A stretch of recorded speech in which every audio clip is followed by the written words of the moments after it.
Bismillahirrahmanirrahim. Assalamualaikum warahmatullahi wabarakatuh. Waalaikumsalam warahmatullah. Alhamdulillahirabbil alamin wa bihi nasta'in wa ala umuri dunya waddin. Wassalatu wassalamu ala asyrafil anbiya'i wal mursalin wa ala alihi wa sahbihi ajma'in. Amma ba'du. Teman-teman yang semoga selalu dirahmati Allah Subhanahu wa taala. Insyaallah pada pagi ini kita akan memulai pembelajaran kita dengan tema model pembelajaran ADI pada materi yang ada pada sekolah di daerah Kosambi, Bandung, yaitu sekolah SMP Wiyata Dharma. Coba saya share screen dulu.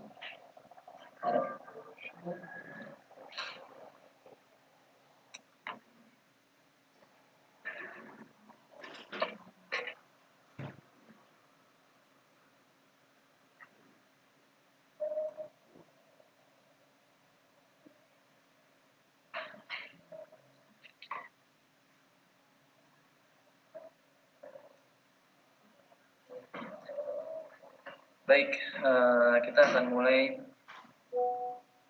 dengan desain pembelajaran dengan model ADI pada materi Selamat datang wahai Nabiku kekasih Allah di SMP Wiyata Dharma Bandung. Ini adalah sebuah judul dari pelajaran pendidikan agama Islam yang ada di sekolah tersebut dengan menggunakan kurikulum Merdeka. Memang buku atau bahan ajar yang ada di sekolah tersebut belum memenuhi standar dari kurikulum Merdeka itu sendiri. Tapi memang setelah saya coba tanyakan kepada guru dari PAI-nya dan juga kepala sekolahnya, ada beberapa revisi atau pencocokan saja kepada rujukannya, yaitu kurikulum Merdeka. Baik, sebelum itu saya ingin sampaikan bahwa penelitian ini dimaksudkan untuk melukiskan atau menggambarkan penggunaan model ADI dalam pengajaran pendidikan agama Islam itu sendiri, dengan fokus pada materi mengenai Selamat datang Nabiku kekasih Allah Subhanahu wa taala di SMP Wiyata Dharma Bandung, dengan menerapkan pendekatan kualitatif dan metode deskriptif analitis sebagai fondasi penelitian. Data umum itu sendiri diperoleh melalui wawancara, observasi, dan dokumentasi, sementara sumber data sekunder berasal dari berbagai sumber yang relevan.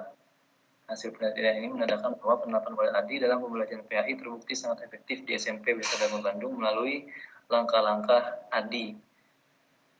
Dan peserta didik berhasil memahami materi tersebut dan mengaplikasikannya dalam kehidupan sehari-hari berdasarkan pencermatan dari guru PAI-nya.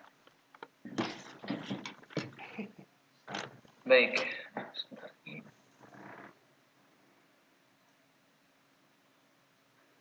Mungkin di antara teman-teman ada yang bertanya, ADI itu apa ya? ADI itu adalah sebuah model untuk bagaimana kita bisa, di dalamnya ada analisis, design, development, implementation, dan evaluation. Nah, ini ADI ini singkatan sebenarnya dari kata-kata tersebut. Nah, analisis. Tujuan dari fase analisis ini adalah untuk mengidentifikasi kemungkinan penyebab daripada kesenjangan kinerja. Nah, pada dasarnya 5 tahap analisis itu adalah validasi kesenjangan kinerja, menentukan tujuan instruksional, analisis siswa, identifikasi sumber daya yang tersedia, rekomendasikan sistem penyampaian potensial. Memang terkadang sebuah kualitas belajar tergantung pada kemampuan guru juga dalam merencanakan pembelajaran dengan teliti, terutama dalam mata pelajaran pendidikan agama Islam itu sendiri. Nah, pembelajaran yang tidak terencanakan dengan baik cenderung tidak akan memberikan hasil yang optimal. Nah, di sini sebenarnya peran seorang pengajar atau peran seorang guru tidak hanya terbatas pada memperkenalkan nilai-nilai positif saja, tetapi juga melalui arahan yang diharapkan siswa bisa memperoleh pemahaman mendalam dan menerapkan nilai-nilai tersebut dalam kehidupan sehari-hari mereka. Nah, maka dari itu dibutuhkan sebuah analisis untuk sebelum memulai pembelajaran.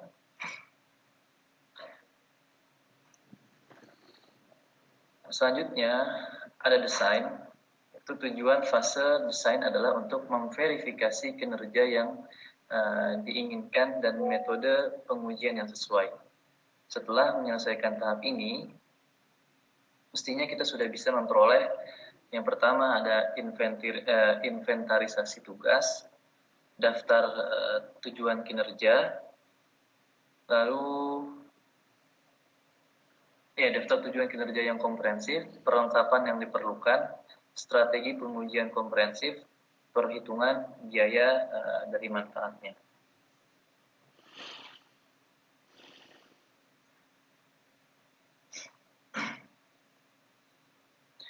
Nah, dan biasanya tahap perencanaan melibatkan proses yang terstruktur, dimulai dari menetapkan tujuan pembelajaran tadi, perencanaan aktivitas belajar, pembuatan materi dan alat evaluasi hasil belajar. Nah, pada tahap ini juga dalam desain, kan ada analisis, setelah itu desain. Pada tahap ini pendidik sebagai perancang instruksional bertanggung jawab untuk menetapkan dengan detail keterampilan yang perlu dimiliki peserta didik setelah mereka menyelesaikan rangkaian pembelajaran. Dalam konteks perancangan ini juga, peran guru sangat krusial untuk menentukan pengalaman belajar yang sesuai dan relevan. Setelahnya ada develop. Nah, develop ini artinya dengan bahasa yang sederhana sebuah pengembangan. Kalau desain adalah perancangan, development ini adalah pengembangan. Tujuan dari fase develop itu sendiri menghasilkan dan memvalidasi sumber belajar yang dipilih. Nah, ini ada sebuah langkah untuk mengubah sebenarnya bagaimana perancangan menjadi kenyataan. Jika perencanaan mengharuskan penggunaan sumber belajar atau media, maka sumber belajar dan media itu harus dikembangkan. Nah, dari pada langkah ini nih sebenarnya pengembangan dari materi ajar serta alat bantu pembelajaran dipersiapkan terlebih dahulu untuk penggunaan dalam proses penyampaian materi kepada peserta didik.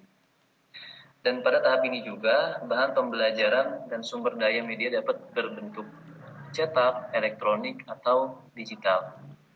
Nah, pada proses development atau pengembangan memerlukan keahlian dalam memiliki metode, media, dan sumber daya pembelajaran yang tepat untuk menyampaikan materi secara efektif. Nah, adapun fokus utama tahapan ini adalah menciptakan serta memvalidasi sumber daya pembelajaran yang yang telah dipilih. Dan pada akhirnya harapannya adalah agar pendidik dapat menciptakan materi pembelajaran yang menyeluruh, meliputi perencanaan, teknik pengajaran, penggunaan media, dan berbagai sumber daya untuk proses belajar mengajar. Lalu yang berikutnya adalah implementation.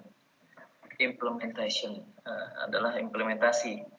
Nah, langkah implementasi adalah sebuah fase di mana rencana pembelajaran termasuk strategi dan penggunaan media diterapkan dalam situasi kelas guna mencapai tujuan yang telah ditetapkan. Nah, di sini pendidik menerapkan serangkaian strategi pembelajaran yang dirancang untuk membimbing peserta didik mencapai kompetensi yang telah ditetapkan dalam proses pembelajaran. Ini menurut Astuti dan Soeharto 2021 dalam jurnalnya. Saat menerapkan strategi pembelajaran, pendidik dapat menggunakan metode, media, dan materi yang telah dipersiapkan sebelumnya.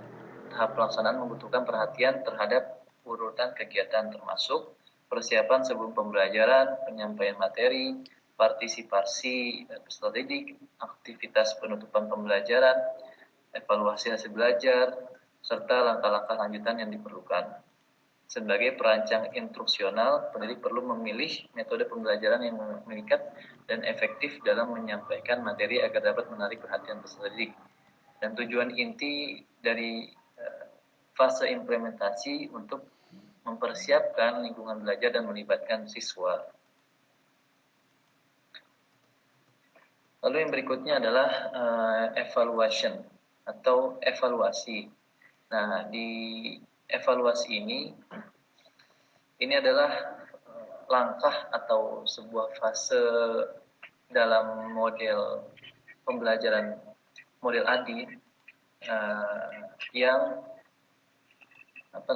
terlibat dalam menilai mana sih pencapaian pembelajaran terjadi, sejauh mana pemahaman siswa itu mereka dapatkan, sejauh mana apa yang sudah disampaikan oleh guru, apa yang sudah diajarkan oleh pendidik itu bisa diamalkan atau bisa sejalan gitu.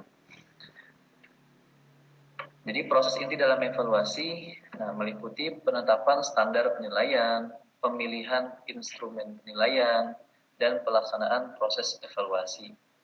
Nah, kegiatan evaluasi bertujuan untuk beberapa hal, seperti mengevaluasi bagaimana peserta didik merespon pembelajaran secara menyeluruh, lalu menilai peningkatan keterampilan peserta didik yang muncul dari sebuah keterlibatan dalam proses belajar, dan mengevaluasi dampak yang diperoleh sekolah dari peningkatan kemampuan peserta didik melalui materi pembelajaran yang dikembangkan. Dan pendidik harus mengidentifikasi keberhasilan pembelajaran serta menetapkan langkah-langkah perbaikan guna pembelajaran yang serupa di masa mendatang. Nah, produk dari tahap ini adalah strategi penilaian. Dan bagian-bagian kunci dalam strategi penilaian meliputi ringkasan tujuan, teknik pengumpulan data, serta evaluasi untuk penilaian berkelanjutan dan penilaian akhir, serta instrumen penilaian yang direncanakan. Dan seorang guru itu sendiri atau seorang pendidik itu sendiri terlibat secara langsung dalam mengawasi serta mengevaluasi seberapa sih efektif strategi penilaian yang sudah digunakan, seberapa efektif strategi penilaian yang sudah berjalan sepanjang proses pembelajaran dengan peserta didik atau dengan para murid, para siswa. Nah, ada sebuah kerangka, yaitu tahapan-tahapan dari model ADI itu sendiri. Yang pertama melalui analisis terlebih dahulu. Di sini saya lupa mencantumkan ya, tapi memang sudah ada di makalah atau sudah ada di naskah yang sudah saya share ke teman-teman semua. Di situ bisa dilihat ada sebuah gambar tahapan-tahapan atau gambaran tahapan model dari ADI. Ini saya ambil dari Murir 2012. Nah, kelebihan dan kekurangan model ADI. Jadi tiap model pembelajaran pasti memiliki kelebihan dan kekurangan, dan itu memang sudah sunatullah. Pun model ADI memiliki beberapa kelebihan dan kekurangan. Jadi kita mulai dari sebuah kelebihannya dulu ya. Yang pertama, suatu metode pembelajaran yang straightforward, terorganisir, dan terencana memudahkan pengajar dalam memahaminya. Yang kedua, sebuah sistem perencanaan pembelajaran yang melibatkan 5 bagian yang terhubung satu sama lain, memastikan tahapannya dijalankan secara teratur tanpa kekacauan. Yang ketiga, sebuah sistem perancangan pembelajaran yang mengikuti perkembangan peserta didik dalam segi kognitif, afektif, dan psikomotorik terpadu dan bersinergi sehingga tidak ada elemen yang terpisah dalam sistemnya. Namun, memang tidak dipungkiri bahwa model ADI juga memiliki kekurangan, terutama pada tahap analisis. Ini menurut Susilo dan Munte 2020. Jadi, memerlukan waktu yang cukup lama karena melibatkan analisis kebutuhan dan analisis kinerja peserta didik. Kedua komponen analisis ini memiliki pengaruh besar terhadap fase desain pembelajaran selanjutnya. Nah, adapun penggunaan model ADI itu sendiri pada sekolah yang saya observasi, terutama dalam pembelajaran PAI pada judul atau pada tema yang memang saat itu berkaitan, itu dalam pengajaran PAI, model ADI dalam pengajaran PAI itu memungkinkan guru berinteraksi dengan siswa dan memberikan pandangan tentang kegiatan selama pembelajaran berlangsung. Sebelum memulai, ternyata guru mewajibkan atau guru wajib menentukan media, lalu apalagi metode, strategi, serta materi yang akan dipakai. Menjelaskan materi dengan cara berinteraksi. Nah, kemahiran yang luas diperlukan sebenarnya dalam menyusun pembelajaran, termasuk pengetahuan kecakapan, sikap, pengalaman, dan mengelola proses pembelajaran yang kompleks. Nah, dalam model ADI itu sendiri, pendekatan ini dapat disesuaikan untuk memenuhi kebutuhan setiap materi yang diajarkan oleh guru PAI. Nah, di bawah atau setelah ini saya akan sampaikan bahwa bagaimana proses model ADI diterapkan dalam sekolah Wiyata Dharma Bandung dengan topik atau dengan judul Selamat Datang Wahai Nabi Kekasih Allah di kelas 7 atau kelas 1 SMP. Kita mulai dari sebuah analisis. Nah, pada tahap analisis, pendidik menilai rencana pembelajaran dengan mengutamakan capaian pembelajaran dan inti pembelajaran. Karena memang berbeda antara Kurtilas yang masih menggunakan RPP, rencana pembelajaran itu, dengan kurikulum Merdeka yang sudah menggunakan modul. Jadi di modul itu ada capaian pembelajaran dan inti pembelajaran sebagai acuan utama. Nah, mereka menentukan kemampuan yang peserta didik perlu capai, terutama dalam pemahaman materi dengan tema terkait, sehingga para siswa atau peserta didik dapat mengaplikasikan perilaku yang dijelaskan dan diperagakan oleh Nabi dalam kehidupan sehari-hari. Lalu nanti lanjut kepada desain. Nah, setelah guru menganalisis atau menganalisa pada tahap desain atau perencanaan, guru tersebut merumuskan tujuan atau target pembelajaran, menyusun tes sebagai pedoman untuk proses belajar, dan merencanakan cara, materi, serta alat bantu yang akan digunakan. Nah, pada tahap ini juga rincian proses pembelajaran yang telah direncanakan dimaksudkan untuk mencapai capaian pembelajaran, inti pembelajaran yang ada di modul. Lalu yang ketiga, itu pengembangan.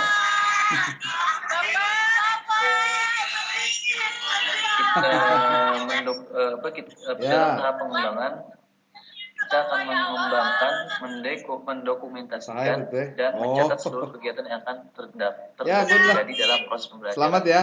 Perencanaan manajemen etika pembelajaran ini dibuat dengan mempertimbangkan metode seperti presentasi, slide, terus video, dan opsi lainnya, termasuk bagaimana materi akan disampaikan. Selamat ya. Dan setelah itu adalah implementation atau pelaksanaan. Dalam fase ini, langkah yang diambil adalah menerapkan pendekatan pembelajaran yang menyatukan pendidikan agama Islam dengan pengembangan pribadi, persiapan lingkungan belajar, dan pelibatan guru serta siswa dalam proses pembelajaran yang terpadu. Kemudian, langkah pembelajaran diterapkan menggunakan berbagai sumber seperti buku, model, lalu buku panduan guru, dan buku panduan siswa. Lalu yang terakhir adalah evaluasi. Setelah semua tahapan sudah dilakukan, maka yang terakhir adalah evaluasi. Nah, terjadi penilaian terhadap implementasi model pembelajaran PAI yang terintegrasi. Penilaian pada tahap ini melibatkan evaluasi hasil pembelajaran peserta didik, feedback dari guru, dan respon yang diberikan peserta didik, sebuah keberhasilan serta manfaat dari pengembangan pembelajaran PAI bisa dilihat dari respon positif guru. Sementara efektivitas model pembelajaran diukur melalui evaluasi menyeluruh terhadap siswa. Nah, secara teoritis, pembinaan mengenai model ADI memberikan wawasan mendalam tentang implementasinya dalam konteks pembelajaran. Namun dalam praktiknya, mata pelajaran PAI menunjukkan sifat fleksibilitasnya dengan kemampuan untuk mengadopsi berbagai strategi dan metode pembelajaran. Nah, penelitian ini mengonfirmasikan keyakinan bahwa model ADI mampu sebenarnya secara efektif mengarahkan dan menggambarkan proses pembelajaran PAI.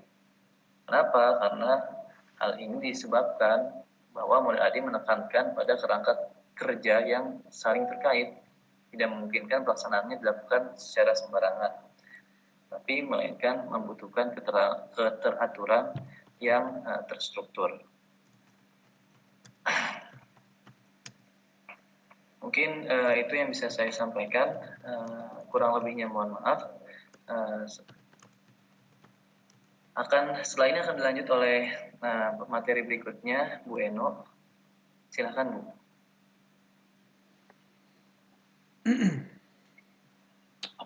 Baik, terima kasih kepada Bapak Karnon yang telah mempersilahkan. Sekarang mungkin saya akan menjelaskan mengenai materi masih dengan model ADI. Tapi saya akan fokusnya di bagian peran gurunya. Untuk PPT-nya udah ada belum ya? Bentar Bu, saya coba bantu share.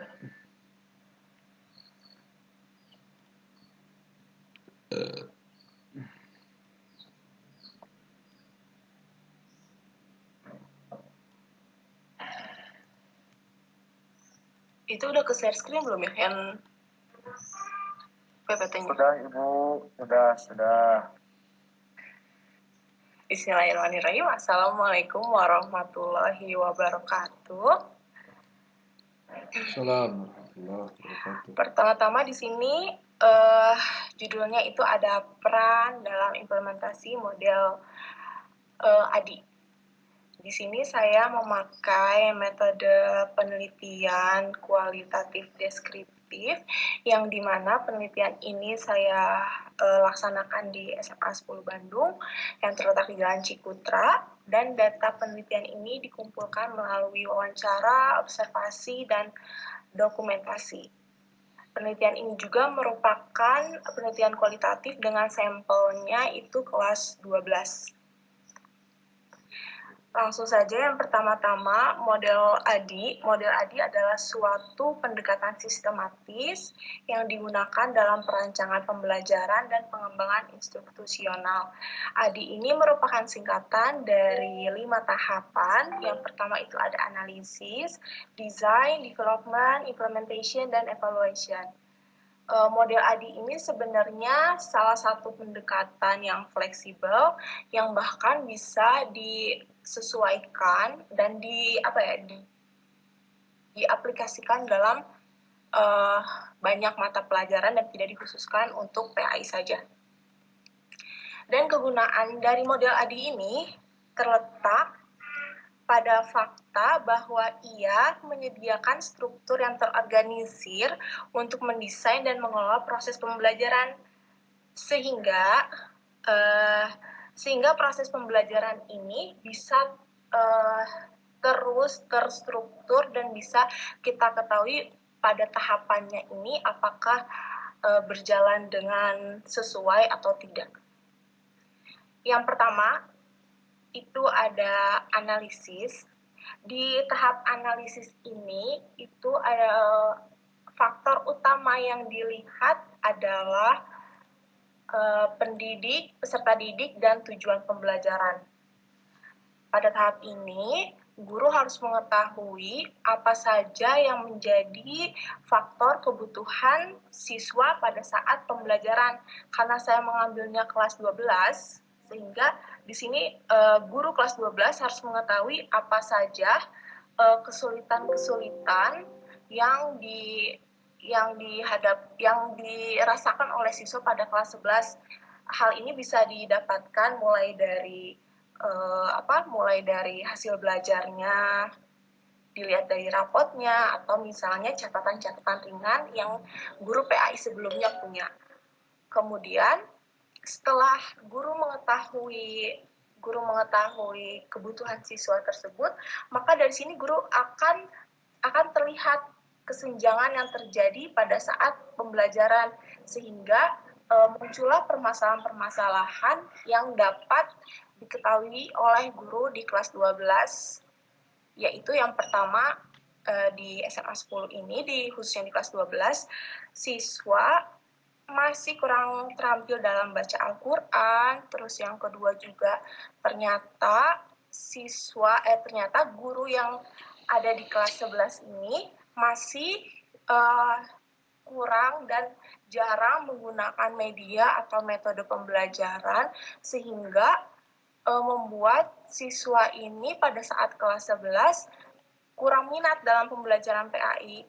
Mereka merasa bosan, apalagi ketika pembelajarannya ini ada di jam-jam habis zuhur atau sebelum pulang. Ini siswa sudah merasa tidak kondusif, jadinya akan kehilangan minat pada saat pembelajaran berlangsung.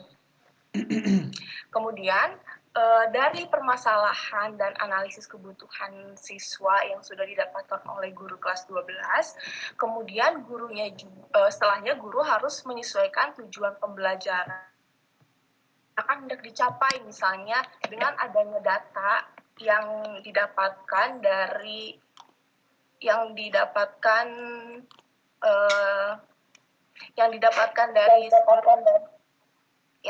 sebelumnya, itu bisa disesuaikan dengan tujuan pembelajaran dalam satu semester tersebut. Tapi ketika saya lihat di RPP-nya, khusus untuk kelas 12 ini termasuk angkatan terakhir yang memakai masih kurikulum 13. Ternyata ketika saya lihat RPP-nya, guru kelas 12 ini tidak mencantumkan tujuan pembelajaran yang secara terperinci gitu. Jadi masih hanya general saja. Tidak saya tampilkan di sini, tapi ketika saya lihat itu tidak terperinci beberapa poin, hanya secara general, sehingga saya rasa seharusnya ketika di tahap analisis ini itu ketika kita memakai model ADI, harusnya guru tersebut memperinci tujuan pembelajaran sehingga nanti bisa disesuaikan nih antara tujuan pembelajaran, capaian pembelajaran, dan kebutuhan siswa sehingga guru bisa dapat merancang pembelajaran yang sesuai. Kemudian pada tahap ini juga peran guru dalam tahap analisis tidak hanya mengidentifikasi permasalahan yang ada, tetapi juga harus dapat merancang pembelajaran yang berpusat dua arah.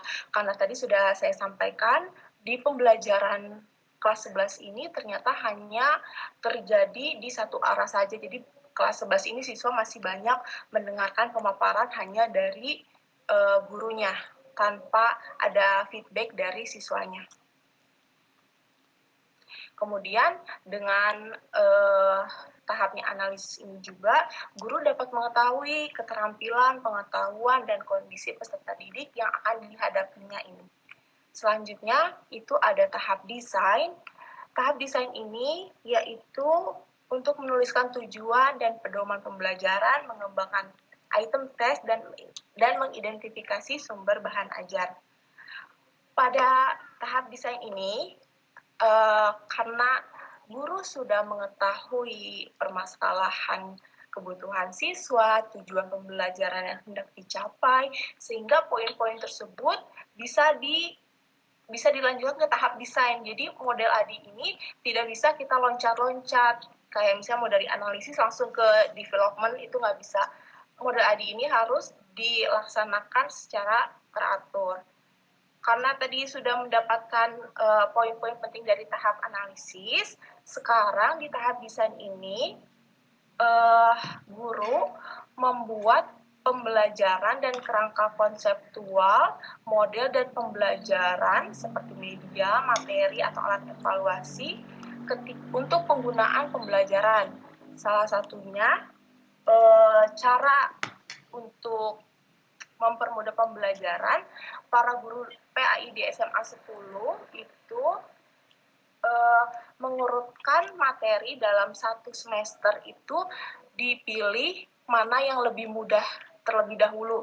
Jadi dalam satu semester itu pembelajaran tidak diurutkan sesuai yang ada di daftar isi, tapi mereka berempuk bersama untuk mengurutkan pembelajaran mana yang lebih mudah. Itulah yang diajarkan yang paling awal.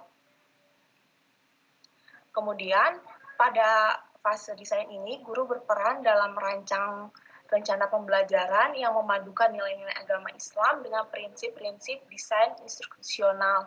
Dan perencanaan pembelajaran memiliki nilai yang sangat penting, terutama untuk pembelajaran PAI. Ini memerlukan banyak persiapan, mulai dari perencanaan RPP hingga penggunaan beragam media pembelajaran. Kemudian itu ada tahap development, itu ada pengembangan, yang dimana ini isinya itu mengenai kolaborasi pembelajaran dan pengembangan. Di sini para guru tidak hanya melihat dari RPP, tujuan pembelajaran dan masalah siswa, tapi juga harus mengkolaborasikan materi pembelajaran dengan media-media yang menarik untuk mengembangkan konten sumber belajar. Salah satunya itu adalah para guru, salah satu bentuk pengembangan alat sumber belajarnya untuk peserta didik, para guru ini dibantu dengan menggunakan aplikasi WhatsApp, kemudian ada YouTube, ada PowerPoint, dan ada Google Classroom. Sehingga dengan adanya aplikasi-aplikasi ini membuat peserta didik tidak hanya belajar dari sumber buku yang telah diberikan kepada siswa, tapi para siswa juga bisa dengan bebas mencari sumber dan bahan ajar sebebasnya. Jadi nggak hanya cuma dari buku. Kemudian biasanya juga untuk pemaparan materi di awal, biasanya guru PAI di SMA 10 ini biasanya menampilkan video pembelajaran untuk menstimulus konsentrasi anak dan minat anak. Tetapi video yang diberikan ini itu tidak full misalnya 10 menit atau bahkan 15 menit. Enggak, tapi videonya ini diberikan hanya dalam bentuk suatu kasus saja, jadi kasusnya saja, sehingga video yang diberikan dan ditampilkan kepada anak ini hanya berdurasi 3 menit, 2 menit. Selanjutnya itu tetap diberikan pemaparan oleh guru tersebut.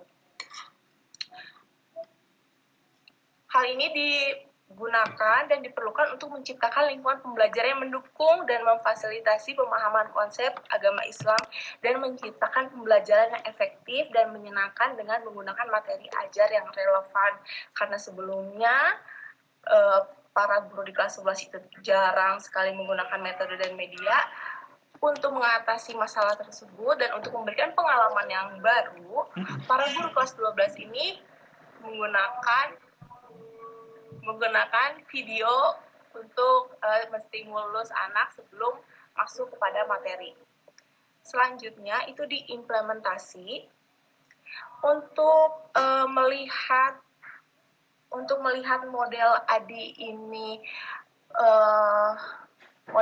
bekerja atau memberikan dampak atau tidak. Di tahap implementasi ini diterapkan itu metode pembelajaran yang sebelumnya di kelas 11 tidak diaplikasikan.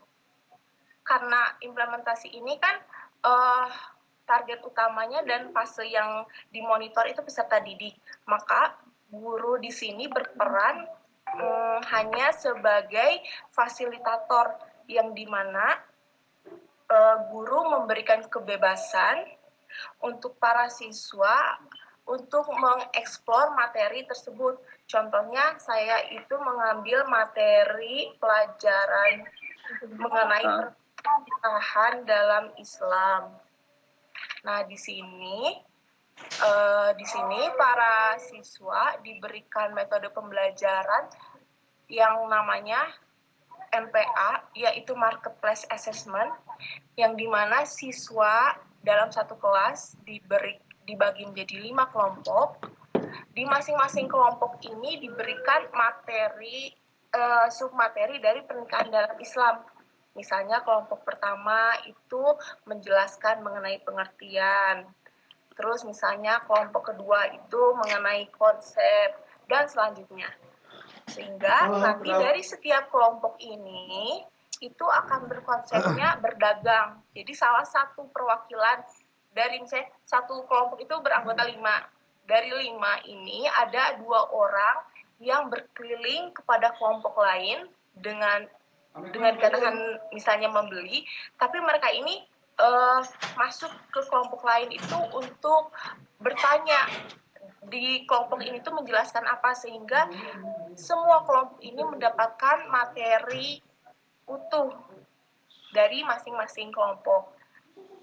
Nah, untuk penggunaan konsep MPA ini, ketika ditanyakan langsung kepada siswa, apakah ini menyenangkan atau tidak, ternyata jawabannya siswa ini adalah merupakan konsep pembelajaran yang menyenangkan karena sebelumnya juga belum pernah diajarkan dan siswa merasa lebih aktif ketika pembelajaran karena mereka bisa bebas itu mencari sumber bahan ajar, sumber pelajaran dari mana saja, tidak terpatok oleh waktu, dan para siswa juga merasa dilatih public speaking-nya karena ketika sudah berbelanja ke setiap kelompok itu, para siswa juga harus mempresentasikannya di depan kelas.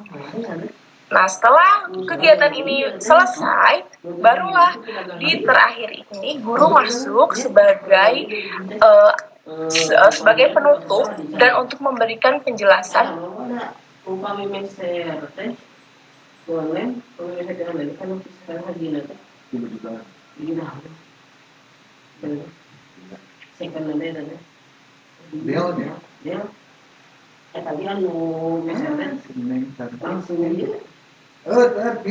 minum ya.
Kedap ja, iya, aduh, parum lampu ternyata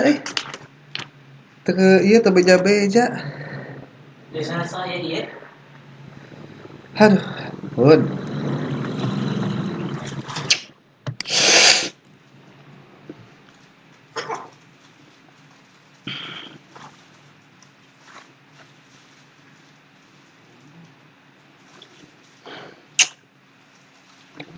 Astagfirullahaladzim.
Dapat memastikan bahwa proses pembelajaran itu berjalan baik, efektif, dan efisien.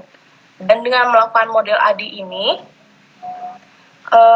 guru dapat melihat seberapa jauh tujuan pembelajaran dan capaian pembelajaran itu tercapai. Selain itu juga, dengan implementasi model ADI juga dapat memberikan manfaat dan meningkatkan efektivitas pembelajaran, kualitas materi pembelajaran, dan mempermudah proses evaluasi pembelajaran. Dan yang paling penting, dengan penggunaan model ADI ini, siswa bisa meningkatkan pemahamannya dibandingkan di jenjang sebelumnya. Mungkin sekian hasil mini research dari saya. Mohon maaf bila masih banyak kesalahan. Wassalamualaikum warahmatullahi wabarakatuh. Waalaikumsalam warahmatullahi wabarakatuh. Ini saya buat Google Meet atau link baru lagi ya. Jadi teman-teman silahkan bisa pindah terlebih dahulu. Tapi kemarin dia anggur sih.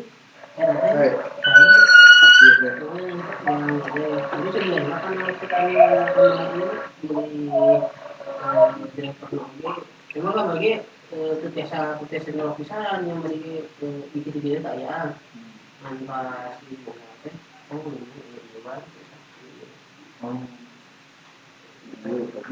Dia kemana? Kamar itu klik kanan atau jalan teh? Ada tukang dulu jadi. Oh.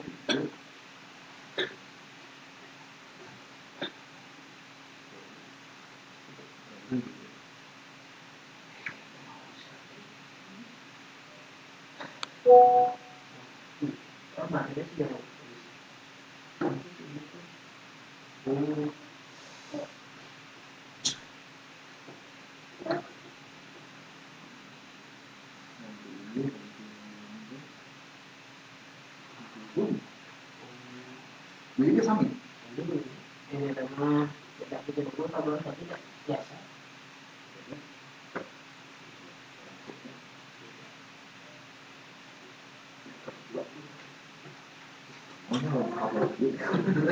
Abi teh sama itu beri cerita ayah atau sama itu mas bawa warna putih Dia nomor sebenarnya balas 14 gitu.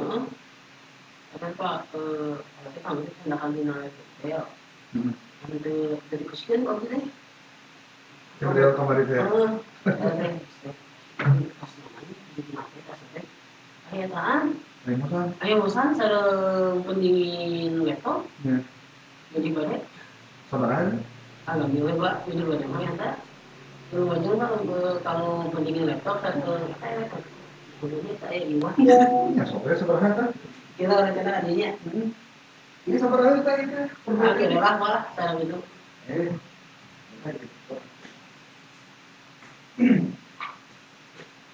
Ya, aduh. Yuk dilanjut lagi Pak Kapnun.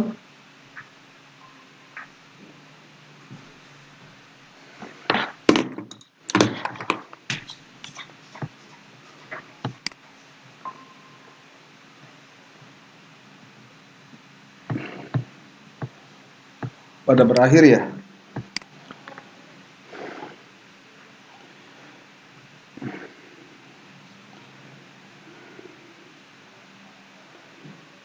RGP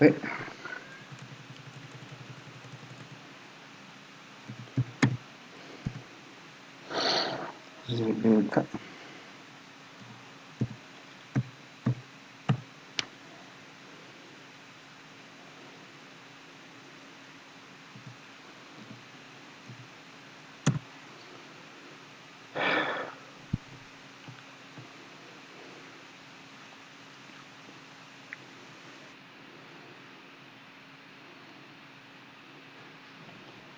Nah, ini kamera susah digunakan ya.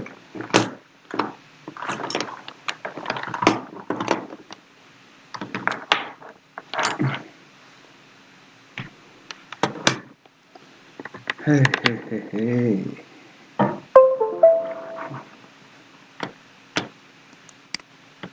Kamari mana ieu teh lamun di perjalanan non teh saberapa menit?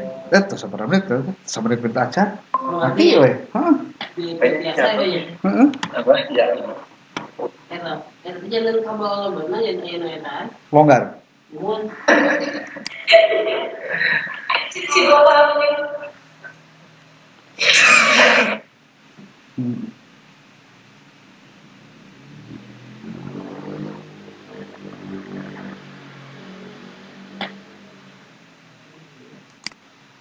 Kak Abdun, gimana? Udah siap lagi? Lanjut. Lanjut Pak. Cuma memang kawan-kawan belum masuk lagi sebenarnya. Kenapa ini teh? Pakai akun gratisan? Ya Pak. Pakai yang student atau nggak ada yang punya student? Belum diurus Pak. Apa namanya? Udah Eh, pernah ke aplikasi apa namanya sih yang di Win tuh? Ya untuk ngurus Gmail.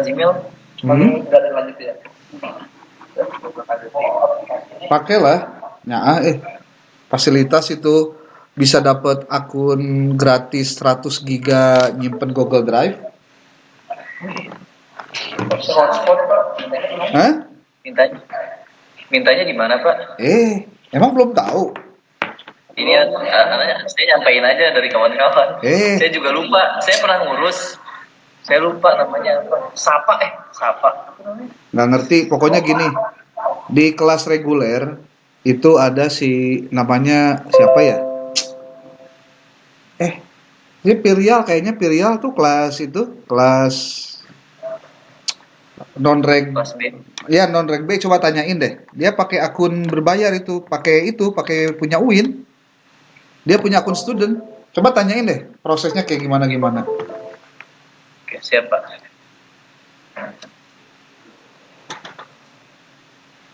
Saya tanya dulu. Ayah kan nomornya?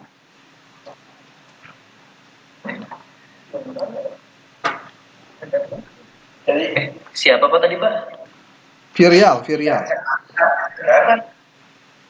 Virial. apa namanya dah, lupa lagi. Dia punya akun gratis.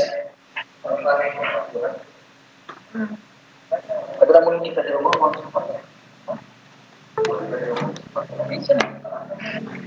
bisa lah di luar. Sok, lanjut lagi, silakan.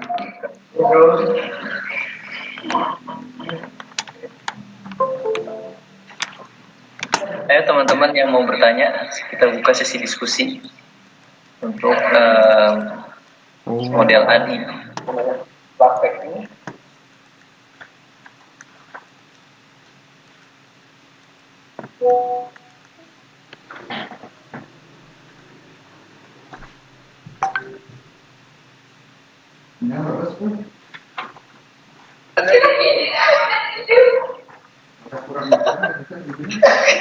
Kurang aja gini, langsung. Kalau ada tuh.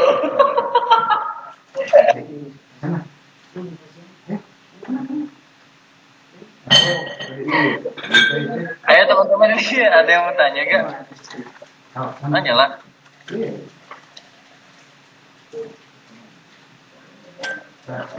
Kalian tadi pada merhatiin gak? Canda ya. Menurut tanya gak? kita mesti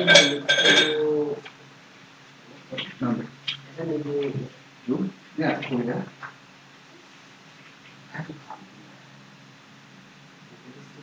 Tahu ya lah, nonton itu. bos kita Ya, cara rumahnya mah jadi ya. oh nanti ada ya bapak nggak percaya bos kamu saya rumahnya nggak sambil sekarang lagi coba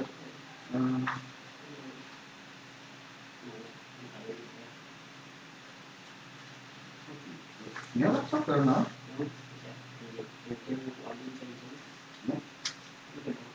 Ya, tapi kan ada suaranya. Kan ngomong.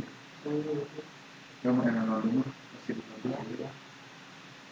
iya ini yang kurang kirim lain Lain kan masih balik kemarin. ada orang Fleksibel teaternya dia takutnya.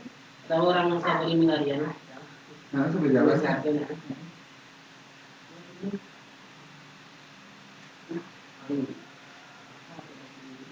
Menurut jalan enak deh masa mau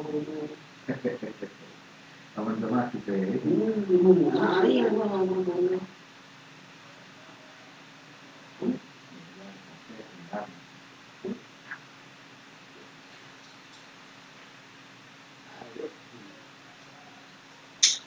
Enak.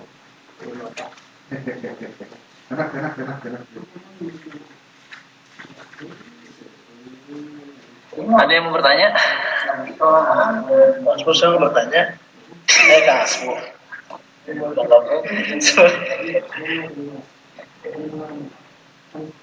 Pakai kilo. Kalau tidak ada, kita dosen terus ya. Itu konsekuensi. Saya pengajaran satu di toko. Itu orang KKL, dasar. Oh, itu masih ada PKL.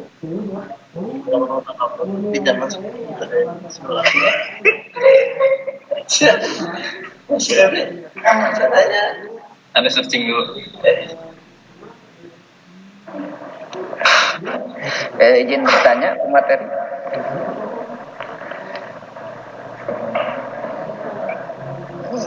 Coba dulu aja, Bang.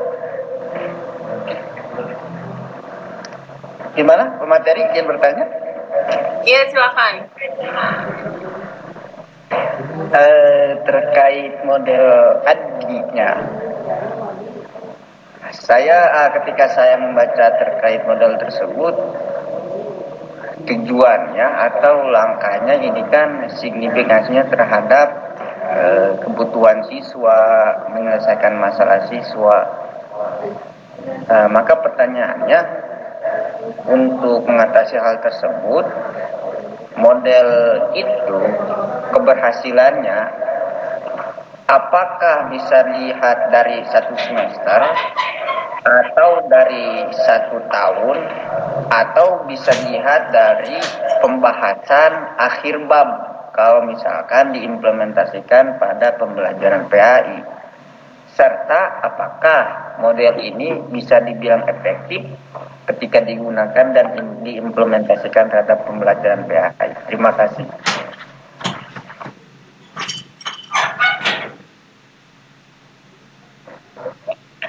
Baik, terima kasih. Ada lagi yang mau bertanya?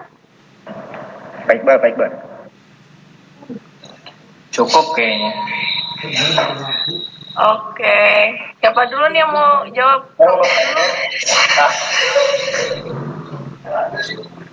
Satu, jawab Tero. Ini saya cuma mancing-mancing aja yang ngomongin. Apa nih? Kapno dulu deh. Coba tuh, saya lagi nyari jawabannya. Kalau baik ya, saya coba jawab. Saya coba jawab ya.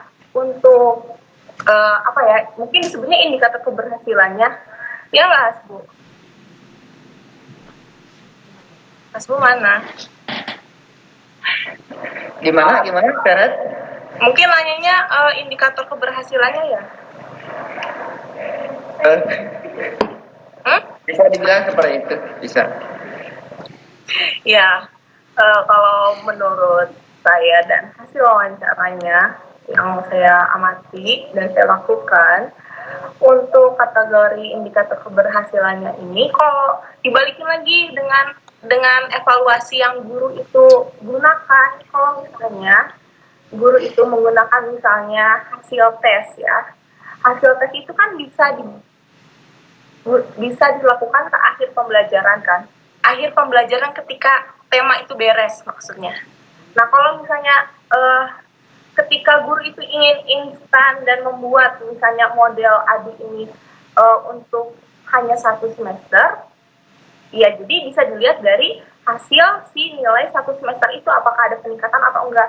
Tapi untuk model ADI ini memang bisa dilihat langsung karena di tiap tahapannya ini kan selalu ada evaluasi dan udah gitu merujuk kepada tujuan yang dimana ketika berjalannya tahapan ini kan kita bisa lihat apakah tujuan awal yang guru itu buat apakah tercapai atau tidak. Jadi tidak hanya dilihat dari satu harus nunggu dulu nih 1 semester, enggak. Itu balik lagi ke rancangan pembelajarannya masing-masing guru buat. Kalau menurut saya seperti itu. Mungkin bisa ditambahkan oleh Bapak Kasnun. Silakan Bapak Kasnun. Bapak Kasnun ngedengerin nggak? saya jawab ya, tenang ya. Jadi indikator keberhasilan menurut saya dari ADI itu pada prakteknya dia bisa meliputi pencapaian tujuan pembelajaran, tingkat keterlibatan peserta didik, lalu seberapa efisien penggunaan sumber daya dan kualitas materi pembelajaran. Nah, evaluasi tentu terus menerus dilakukan terhadap setiap tahapan dalam ADI karena memang saling terkait antara satu sama lain.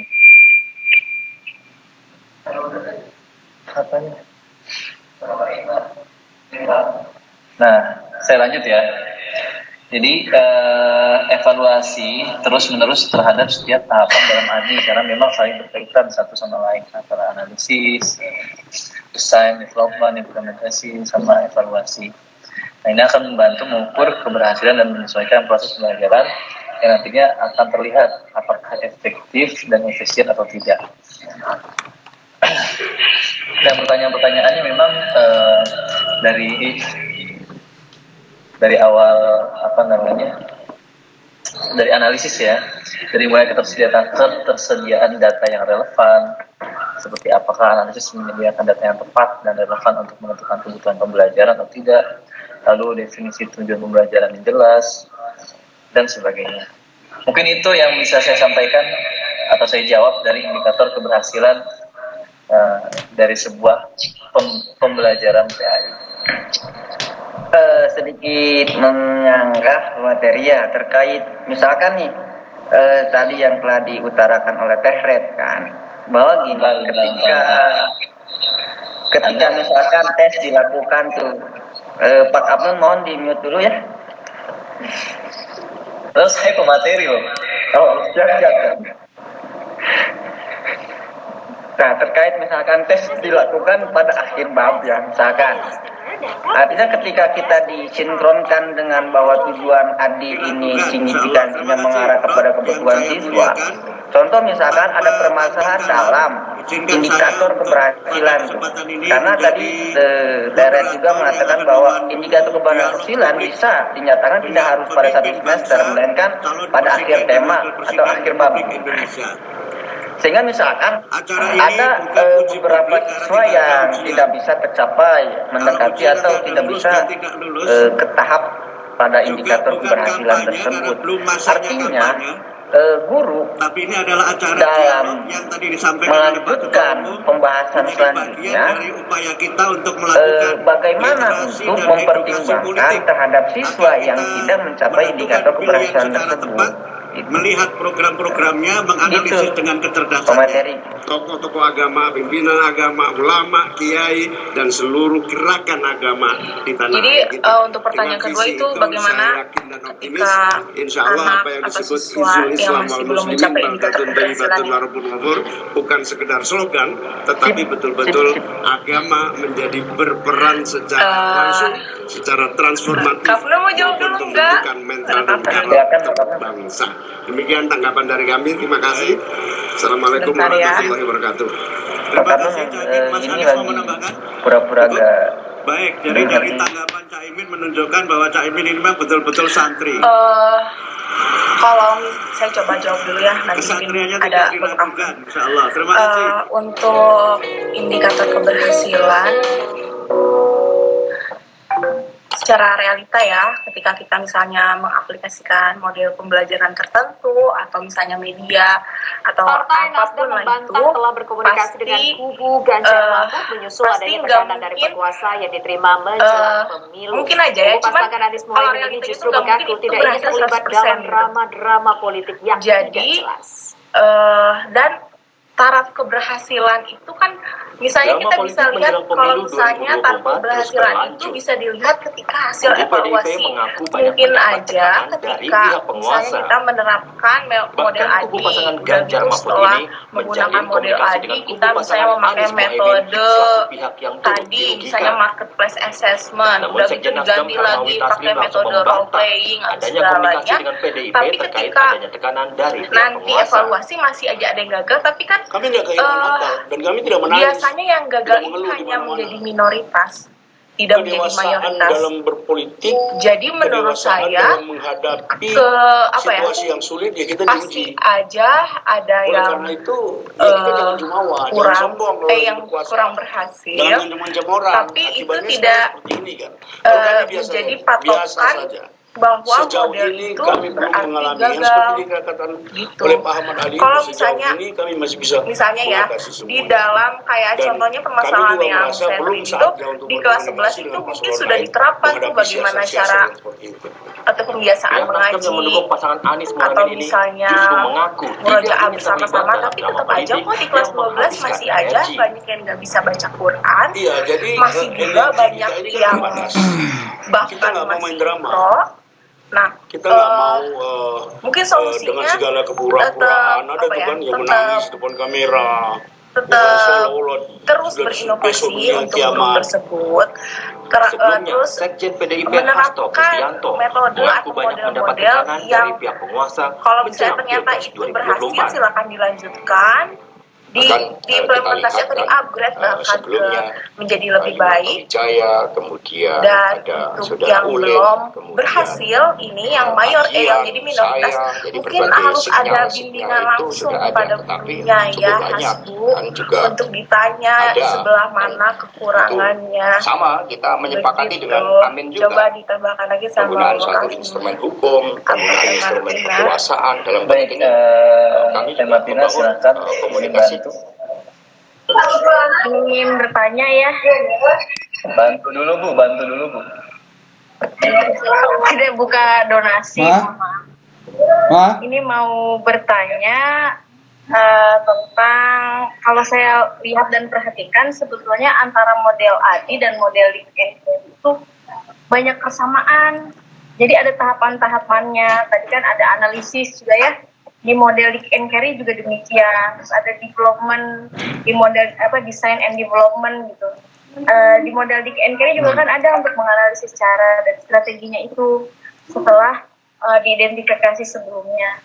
Jadi sebetulnya perbedaan mendasarnya tuh apa antara model Dick and Carry sama model ADI gitu. Karena kalau saya lihat sama di akhir juga ada evaluasi gitu. Mungkin itu saja pertanyaan dari saya untuk para pemateri. Baik, terima kasih Bu sudah bertanya. Saya pikir ini menjawab atau menyempurnakan pertanyaan yang diajukan oleh teman kita Pak Hasbu ya. Tapi tidak masalah. Saya ingin coba sedikit mati lampu mah. Memang itu yang belum saya berikan atau yang belum saya tuangkan dalam tulisan saya. Cuma memang coba cek lah tuh. Ada beberapa perbedaan yang utama dari mulai sebuah tingkat detail. Saya nggak tahu, belum ngecek sih. Jadi Dick and Carry ini ternyata lebih rinci dalam setiap tahapannya. Sedangkan ADI yang tadi saya sudah sampaikan bahwa memang cenderung lebih fleksibel dan kurang terperinci. Ini perbedaan yang pertama. Yang kedua, model ADI dan model Dick and Carry sebenarnya memiliki tujuan yang sama, yaitu apa? Menyediakan kerangka kerja dalam merancang dan mengembangkan materi pembelajaran yang efektif. Namun, tolong di-mute dulu deh, Namun perbedaan utama itu ada dalam sebuah kerangka kerja. ADI seringkali digunakan sebagai kerangka kerja umum untuk mengembangkan materi. Ini dari konteks kegunaannya ya. ADI seringkali digunakan sebagai kerangka kerja umum untuk mengembangkan materi. Adapun Dick and Carry biasanya cenderung digunakan dalam konteks pendidikan formal dan akademis. Mungkin itu yang sedikit saya tahu, yang lebihnya mohon maaf.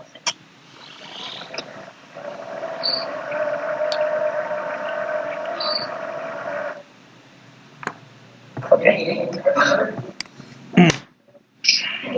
Ya, sudah belum? Gimana Bu Martina? Iya, terima kasih Pak Kapten. Baik, terima kasih. Kurang lebihnya mohon maaf ya teman-teman ya, karena memang terbatasan waktu. Mungkin setelah ini bisa dilanjutkan oleh saya serahkan kepada Pak Dokter untuk melanjutkan. Terima kasih untuk semuanya. Akhirul kalam. Assalamualaikum warahmatullahi wabarakatuh. Waalaikumsalam warahmatullahi wabarakatuh. Pertama, terima kasih sudah paparan buat Bu Retno dan Pak Kapnun. Bu Retno, Word-nya belum, Pak Kapnun, PPT-nya yang belum. Tolong dikirim itu. Takut lupa. Nggak apa-apa. Iya Bapak, saya langsung kirim ke Turnitin yang revisinya. Coba saya. Ya, nggak apa-apa. Turnitin ongkoh, eta ongkoh gitu maksudnya. Semua aja dikirim. Iya Pak. Kemudian yang kedua, karena saya tidak bisa melihat semua isinya, jadi saya belum bisa komentar nih terkait isi artikelnya. Mudah-mudahan nanti kalau sudah dimasukkan ke dalam Google Drive semuanya, Pak Kapnun tolong dibantu nanti, termasuk juga untuk pengisian instrumen yang digunakan dalam saat Anda melakukan mini research itu. Ya. Posisi guru pada saat melakukan proses pembelajaran dimungkinkan untuk bisa memahami banyak model. Jadi rumusnya itu, seorang guru itu secara pedagogik dia harus memiliki kemampuan bagaimana mengolah pembelajaran dengan menampilkan model pembelajaran yang sesuai dengan tujuan pembelajaran. Jadi rumus awalnya adalah penggunaan model pembelajaran apapun itu sangat bergantung pada tujuan yang ingin dicapai dalam pembelajaran. Sebab tidak semua model itu bisa juga diterapkan dalam proses pembelajaran. Saya mungkin justru berharap nih buat Pak Kapnun dengan Bu Retno, Anda itu ketika melakukan riset tentang model ADI, kira-kira dengan materi yang tadi, bisa nggak Anda kritik sebetulnya apa kelemahan dari model ADI untuk materi yang sedang disajikan itu? Itu satu. Yang kedua, apa tawaran model yang menurut Anda tepat untuk materi itu? Bisa dipahami maksudnya? Bisa Pak. Ya. Jadi gini, apa tidak ada model pembelajaran yang selama ini mungkin orang menyebutnya jadul atau konvensional, yang sebetulnya justru itu akan lebih efektif untuk menyampaikan value dari mata pelajaran PAI yang disampaikan oleh guru. Di samping contohnya menggunakan model ADI tadi. Kita tidak alergi barat, sekali lagi. Tetapi landasan teologis dan filosofis dari sebuah model pembelajaran itu selalu berawal dari lingkungan, kebiasaan, dan ideologi yang ada di tempat itu sendiri. Jadi kalau ditanya, kenapa ya di barat itu kalau kooperatif itu, model pembelajaran kooperatif akan menimbulkan cara berpikir kritis contohnya. Ya karena memang mereka ideologinya liberal, bebas. Yang namanya kebebasan, ya apa aja bisa dilakukan. Bahkan di mereka itu tidak ada batasan antara guru dengan siswa. Ketika di luaran, dengan ayah sendiri saja nyebutnya nama orang tuanya kok, bukan bapak atau yang gimana deh gitu lah. Nah ini perlu hati-hati untuk kita bisa memahami persoalan itu. Makanya saya berharap teman-teman bisa sedikit juga melakukan telaah terhadap hal tersebut. Jangan sampai kita jadi tidak jangan sampai gini, emang nggak ada sih di dalam konsep Islam terkait bagaimana pembelajaran yang seharusnya bisa dilakukan dengan pendekatan-pendekatan yang lebih islami. Contohnya begitu ya. Artinya ini untuk sedikit mengkritisi model-model yang ditampilkan oleh Anda pada saat menyajikan materi tentang bagaimana implementasi model ADI dalam peningkatan motivasi belajar contohnya. Adakah bentuk lain yang bisa digunakan untuk menunjukkan bahwa sebetulnya ada loh praktik dalam pendidikan Islam, model pembelajaran yang bisa efektif untuk materi itu, contoh gitu Pak Kapten. Saya berharapnya kita itu tidak hanya membahas tentang keberhasilan dari sebuah model, tapi juga mengkritisi model tersebut dan bagaimana memberikan solusi itu. Dan itu bisa didapat ketika kita bisa menelaah hasil temuan-temuan dari riset-riset sebelumnya untuk menunjukkan bahwa untuk materi-materi tertentu yang tadi disampaikan dalam pelajaran PAI, ada kemungkinan bisa diterapkan dengan efektif ketika menggunakan model-model pembelajaran khas dalam pembelajaran agama Islam. Demikian. Bisa ada komentar dulu nggak nih kira-kira buat Pak Kapnun dengan Bu Retno? Gimana? Bapak, Yuk. kalau misalnya nulis kritiknya itu di sebelah mananya ya Pak? Kritiknya Langsung ketika pembahasannya? ya, ketika pembahasan. Oh, Kan iya Pak. kan ada temuan, ada pembahasan, ya kan? Nah, Ya. di pembahasan itu kita memberikan satu buah masukan terkait kelemahan-kelemahan dalam model pembelajaran itu, gitu maksudnya. Di akhir pembahasannya Pak? Ketika membahas, Oh, ketika membahas di bahasan, itu kan pada akhirnya kita akan mengkonfirmasi semua temuan itu kan dengan teori ya. iya. Ya. Jadi ketika teorinya kemudian membahas bahwa ada kelemahan dari sisi tertentu, maka bagaimana cara mengisi kelemahan itu gitu loh. Ya. What should we fill the gap? Bagaimana kita harus bisa mengisi kekosongan dalam gap? Nah, itu dengan memberikan solusi. Gitu. Jadi berdampingan sama hasil temuan ya Pak?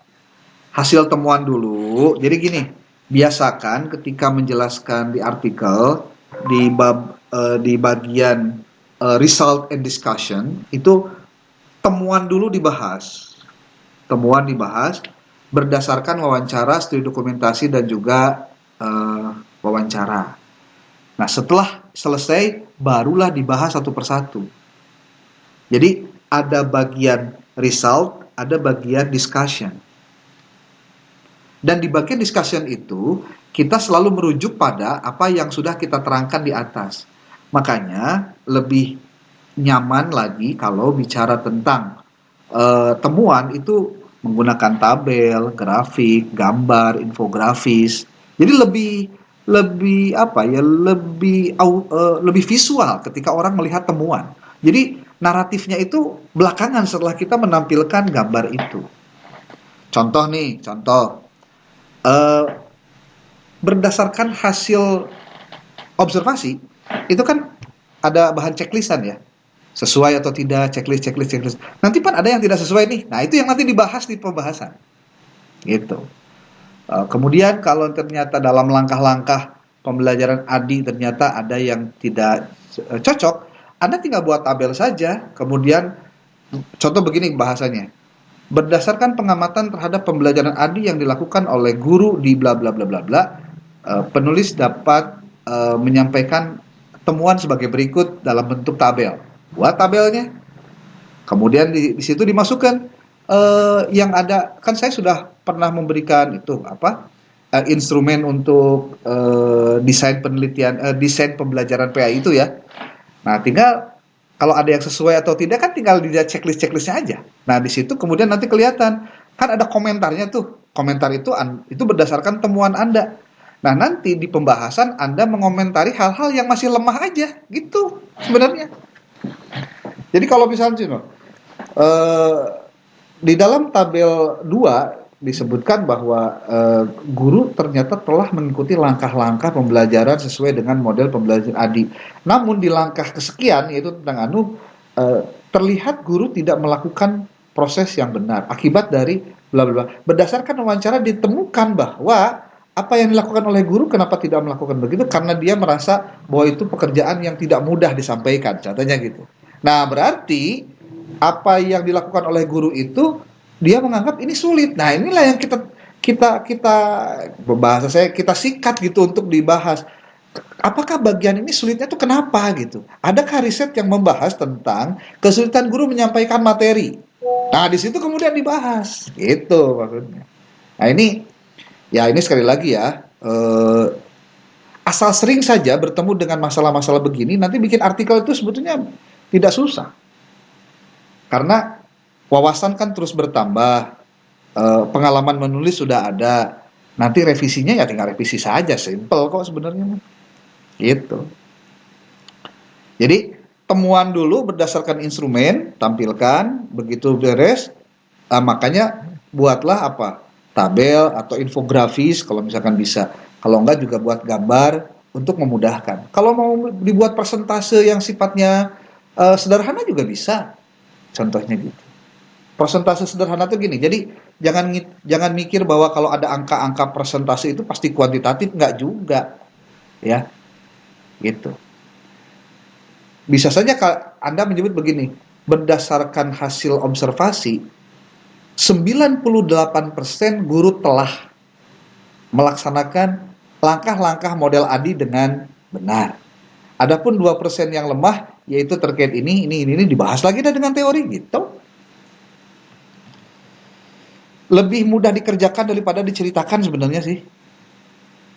Nanti ditanya Pak, bagaimana cara mendapatkan 98%-nya? Nah, itu kan kalau misalkan Anda menyusun sebuah instrumen, pasti kan bisa ada bobot tuh. Bobot. Apalagi ada tabelnya. Ada tabelnya kan bisa dibikin bobot, Pak. Kalau misalkan mau dibobotkan, gitu maksudnya. Kalau tidak juga dinarasikan saja, tidak perlu pakai persentase. Bisa. Seperti gini, contohnya nih Pak Kapnun, tong hese-hese. Coba lihat di absensi deh. Ini contoh aja, contoh yang lain ya. Absensi kehadiran siswa di mata pelajaran PAI. Caranya apa? Anda membahas berdasarkan temuan apa? Berdasarkan studi dokumen. Dokumen apa? Absen. Anda kan ngitung tuh. Ada berapa siswa di hari ini yang nggak hadir. Ketika ketahuan bahwa semuanya hadir, berarti Anda menyebutkan angka berapa untuk menyebutkan semuanya hadir? 100% kan? Kalau ditanya, itu dapat angka 100% dari mana? Ya ketika kita hitung gitu maksudnya. Gitu. Ternyata kehadiran sekarang kita lihat kehadiran guru. Kehadiran guru di kelas itu setiap hari apa? Contoh di setiap hari Rabu. Selama 1 semester ini dia sudah berapa kali nggak masuk, berapa kali masuk. Ternyata masuk terus. Berarti kita nyimpulin apa? 100% dong. Dari mana angka itu? Ya ketika dihitung gitu. Nah, termasuk juga pada saat Anda melihat yang dilakukan oleh si guru pada saat dia mengajar, atau RPP-nya lengkap atau tidak, atau gaya pembelajaran adiknya itu sesuai dengan langkah-langkah atau tidak. Dari situ sebetulnya Anda sudah bisa mengatakan bahwa guru ini telah melaksanakan 95% sesuai dengan langkah-langkah. Adapun 5% lagi yang lemah, salah satunya adalah 1, 2, 3. Gitu aja, susah. Itu untuk memudahkan orang menghitung ketercapaian dari sesuatu. Artinya progres dari sesuatu itu kan biasanya dihitung berdasarkan angka. Jadi sebetulnya angka itu memudahkan orang. Seperti gini aja, kalau saya tanya, contohnya nih, Pak Iqbal, berat badannya berapa? Pokoknya berat Pak. Kan tepunggu. Contoh, ini mah contoh. Atau Pak Hasbullah, tingginya berapa? Wah dia mah tinggi Pak. Ya berapa? Nggak jelas kan? Gimana caranya supaya tahu? Ya diukur gitu. Diukur, ditimbang, di kilo, ya itu mah tergantung cara kita untuk mengukurnya gitu. Dan itu semua tidak disebut statistik. Paling gitu mah ada angka-angka berarti statistik. Ya enggak juga. Kan statistik juga ada yang statistik deskriptif. Dan itu sah. Gitu. Untuk menunjukkan bahwa ini baik, ini rajin, ini enggak rajin, kan gampang aja. Tinggal dicek aja berapa kehadirannya, angkanya gimana gitu. Ya, oke. Tapi saya mau tanya dulu ke Pak Kapnun dengan Bu Retno. Bu Retno masih ada? Atau sudah beredar kemana gitu? Ada Bapak, ada. Oh, ada. Oke. Selama Anda melakukan proses mini research itu, hal menarik apa yang Anda dapatkan dari temuan Anda di lapangan itu?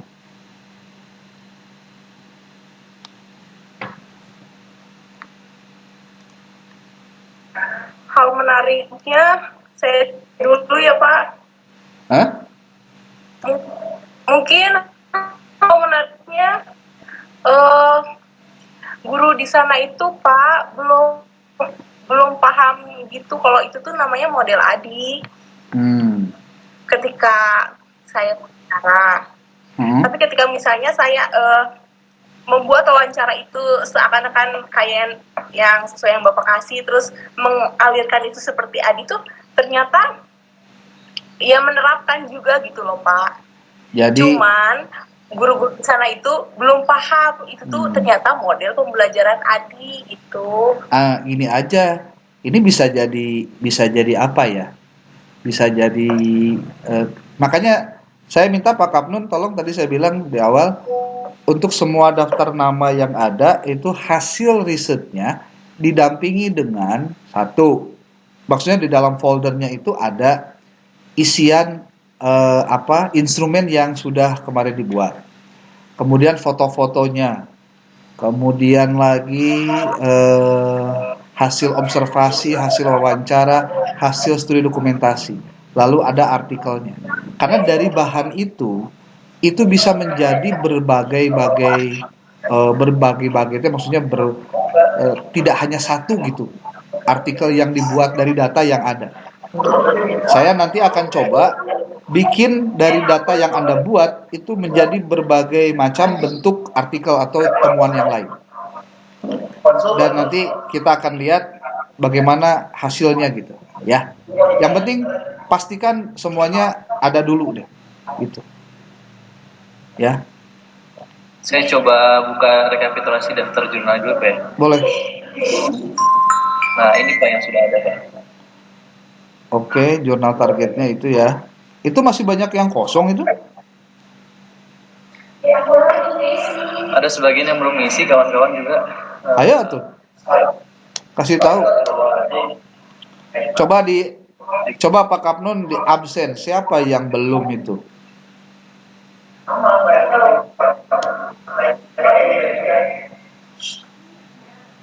Terus contoh nih, Bu Leti Latifah ada nggak Bu Leti? Ada Pak. Oke, ada kendala dengan penulisan artikel sama sudah menghubungi pengelola jurnalnya Bu? Belum Pak, masih mencoba revisi aja. Oh, segera diselesaikan, termasuk juga nanti dilaporkan secara japri tentang perkembangan artikelnya sebelum nanti dikirim ya. Ya Pak. Kalau bisa ini jurnalnya jangan sama, beda-beda, jangan sama semua. Sebab kalau sama nanti Kirim gitu Pak. Kenapa? Jurnal target. Kalau masih nunggu review dari Bapak. Boleh aja, tapi saya harus minimal saya harus baca dulu. Saya komentari dulu. Jadi nunggu persetujuan dari Bapak ya? Jadi gini, Bu Martina contohnya kirim aja japri ke saya. Pak, ini rencana saya nyusun artikel. Mohon untuk di review dulu. Nah, nanti saya review. Mudahan beres, langsung di japri aja, di japri. Siapa? Kalau di japri lebih cepat, masalahnya langsung kedetek kan, gitu. Atau Anda kirim ke email, nanti japri ke saya. Pak, saya sudah kirim ke email Bapak, udah selesai. Tapi bentuknya Word ya. Gitu. Untuk formatnya seperti ini, Pak. Ya ini sudah benar ini. Ini sudah benar. Maksudnya ini untuk rekapitulasinya, ya. Untuk rekapitulasi Pak Kapnun ini sudah benar. Tinggal nanti kawan-kawan kalau misalkan ingin mengirimkan naskahnya untuk saya baca dulu, termasuk tetap kirim di link Turnitin, tetap dikirim. Jadi gini, nanti bahasa di japriannya, Pak, saya contoh Martina sudah mengirimkan ke link Turnitin dan email Bapak artikel Word dengan judul. Nah, tuliskan judulnya gitu. Itu lebih lengkap. Jadi saya langsung eksekusi itu langsung. Saya langsung ngecek dulu jurnalnya, ngecek dulu sebutnya tuh, ngecek dulu template-nya sesuai atau tidak. Nanti saya komentari gitu. Yang pasti satu saja nih, kerangka umumnya ya, buat semua kerangka umumnya. Pertama, artikel Anda referensinya jangan kurang dari 30 buah artikel. Itu satu. Kedua, semua artikel yang dikutip itu harus ada doi-nya atau alamat webnya. So, kalau tidak ada doi-nya, alamat webnya harus ada. Yang ketiga, kalau Al-Quran bagaimana Pak? Referensinya Al-Quran dimasukkan atau tidak? Oh, masukin. Al-Quran itu nanti Anda ngambilnya referensi atau terjemahan Al-Qurannya ngambil dari quran.kemenag.go.id. Itu lebih enak lagi. Jadi ada terjemahan secara online yang Anda bisa cari itu di link quran.kemenag.go.id. Jadi nanti untuk terjemahnya Anda ngambil dari situ. Nah, kalau hadis, kalau kebetulan Anda menerjemahkan sendiri, ya silahkan, berarti terjemah sendiri. Disadur oleh penulis, contohnya gitu. Diterjemahkan oleh penulis. Tetap dijelaskan. Posisinya dijelaskan. Oke, ada lagi? Alamat email saya ada kan ya? Ada Pak, ada. Oke. Siap. Oke, itu saja. Pak Kapnun, tolong diingatkan teman-temannya, minggu depan kita tatap muka di kelas. Kemudian teman-teman yang belum ada jurnal target dan juga artikelnya belum dikerjakan, tolong dikerjakan. Karena kita sekarang sudah pertemuan ke-12. Ada 4 kali pertemuan lagi sebelum ke UAS. Dan sudah dipastikan sebelum UAS dilaksanakan, tulisan Anda sudah publish di jurnal Bersinta. Minimal sudah berloak. Kalau tidak ya saya nggak bakalan keluarin nilainya, capek deh. Anaknya juga nggak serius, gitu. Ya. Cinta berapa Pak? Terserah. Yang penting ada Sintanya. Mau Sinta 6 boleh, Sinta 5 boleh, Sinta 2 boleh, Sinta 1 boleh. Terserah. Saya sih nggak, jangan dipatok harus Sinta 2 bisa liar. Udah Sinta 3, 4, 5, 6 juga boleh, terserah. Diikuti langkah-langkahnya seperti yang sudah pernah saya sampaikan untuk naskahnya. Saya pastikan kalau Anda membuat sebuah tulisan dengan menggunakan instrumen yang khusus, lalu Anda dapatkan hasilnya di lapangan dengan khusus pula, nanti dipastikan similarity-nya pasti kecil. Pasti kecil. Kalau ditanya kenapa similarity-nya besar? Karena rata-ratanya kopas, itu aja masalahnya. Nggak punya data. Datanya nggak ada, dia kopas doang, penelitiannya hente. Makanya saya akan sangat menghargai Pak Kapnun nih, Pak Yahna, satu file itu isinya adalah, satu folder itu isinya PPT, output artikel, kemudian foto-foto kegiatan ketika melaksanakan mini research, plus dengan isian dari instrumen yang sudah dibuat. Gitu. Sudah dikirim ke drive yang Pak Kapnun buat kan? Ya, yang boleh. Yang Ya sok, nanti kan Pak Kapnun laporan ke saya berenang gitu. Ya. Oke deh, terima kasih. Sudah jam 10 lebih 10. Semoga Anda minggu depan sehat walafiat. Tidak ada yang berniat untuk sakit di minggu depan. Ya.